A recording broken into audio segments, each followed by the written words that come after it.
Hello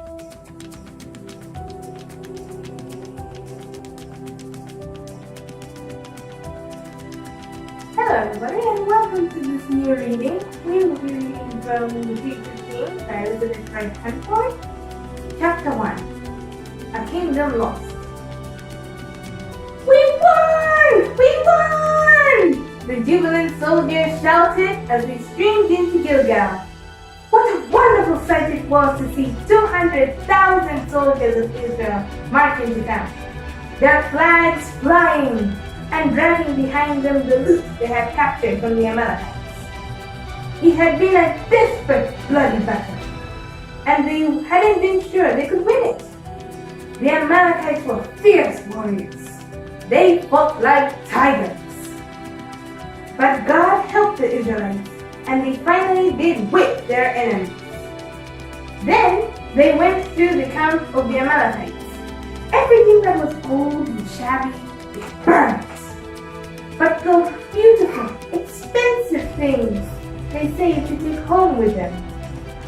They killed any of the cows and horses that looked thin or diseased, but they rounded up all the sleek, fine cattle to drive them home. They killed most of the soldiers, but they captured King Agag and brought him home in chains. You can find this in 1 Samuel chapter 15, verse 9. They had good reason to be happy, not only because of the loot they had captured, but also because the Amalekites had been their enemies for 400 years. Ever since the children of Israel had walked that weary way from Egypt back to Canaan, the Israelites had put all the women and children at the very back of the line. They figured that the soldiers at the front of the line could stop any enemies and keep the helpless children safe. But the crafty Amalekites waited until the soldiers had marched by. Then they attacked the helpless women and children. Deuteronomy chapter 25, verse 17 to 18. The only way the Israelites were able to beat them off was for Moses to hold his hands high while Joshua led the army to attack. Exodus chapter 17, verse 8 to 13. They fought them off, but God remembered the wicked things the Amalekites had done. God promised the children of Israel that someday He would pay them back. Exodus chapter 17, verse 14 to 16, and in Deuteronomy chapter 25, verse 19. Now at last, God was keeping that promise. Under King Saul, the first king of Israel, the army had conquered their ancient enemy. The people shouted with joy as they saw King Saul lead the procession back to camp, dragging along snarling King Agag like a dog on a leash. But when Saul got to the altar at Gilgal, a frown wiped the smile off his face. There stood a terrible figure of the aged prophet Samuel. He had a terrible message from God to deliver to King Saul, and he dreaded giving it. King Saul pretended not to notice the angry expression on Samuel's face. "Greetings, Samuel!" he cried. "God bless you!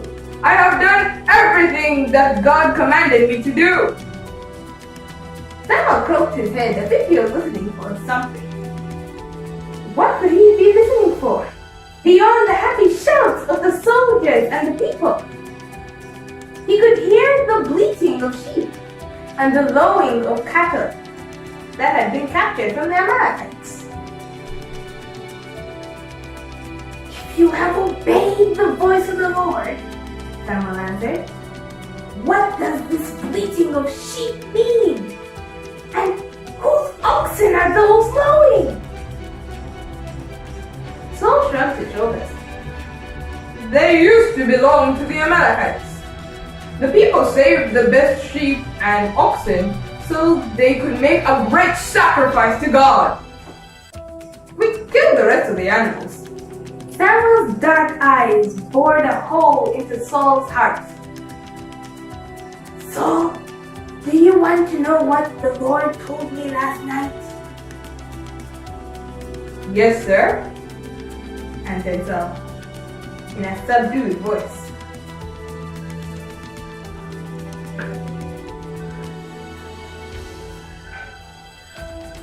Saul, do you remember how you became king? Sure, he remembered. He had been looking for his father's lost donkeys. He went to the town where the prophet Samuel lived and asked him if he could help him find them. Samuel told him where they were, but then told him that God had chosen him to be Israel's first king. Saul was aghast.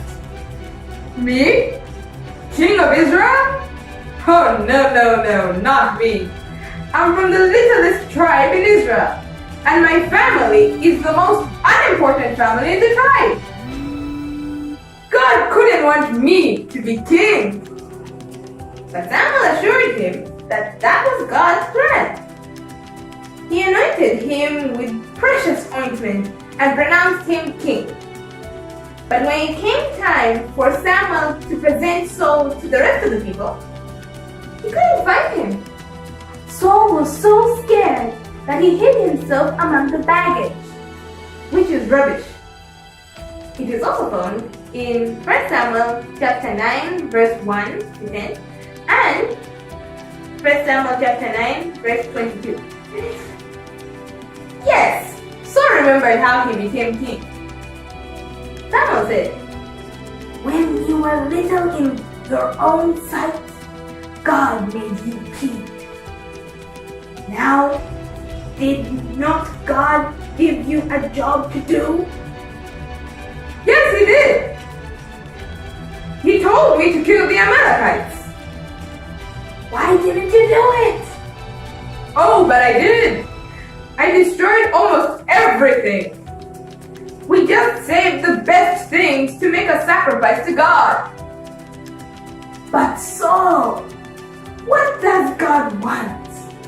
Your sacrifice or your obedience? Saul hung his head. And Samuel continued, Can't you see it's better to do exactly what God says than it is to make him a great gift of anything else in the world? God doesn't want your gifts if you won't obey him. Saul scolded. I was just trying to please him. Oh, Saul, Samuel said, can't you see you are really doing what you want? Rebellion is as bad as a sin as witchcraft. Being stubborn is as bad as falling down before an idol to worship it. Samuel's voice dropped to a whisper. So, because you have rejected the word of the Lord, he has rejected you from being king. 1 Samuel chapter 15 verse 22 to 23. I've done wrong. I admit it, Saul said. I broke the commandment of the Lord because I was afraid of what the people might think. But that's not very important. Come on back and make a sacrifice for me to God so I won't be embarrassed in front of the people. Not very important, Samuel echoed. As Samuel turned away to walk away, Saul grabbed his mantle and it tore. Just like this mantle is torn, God has torn your kingdom away from you. He will give it to someone who is better than you. God doesn't lie. He's not a man. He won't change his mind. You have lost the kingdom forever.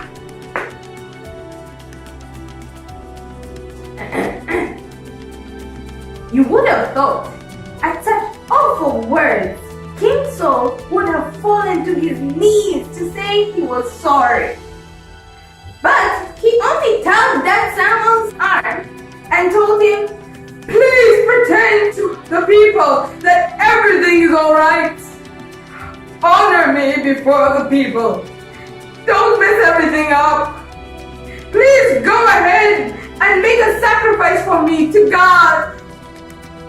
So Samuel turned again after Saul, and Saul worshipped.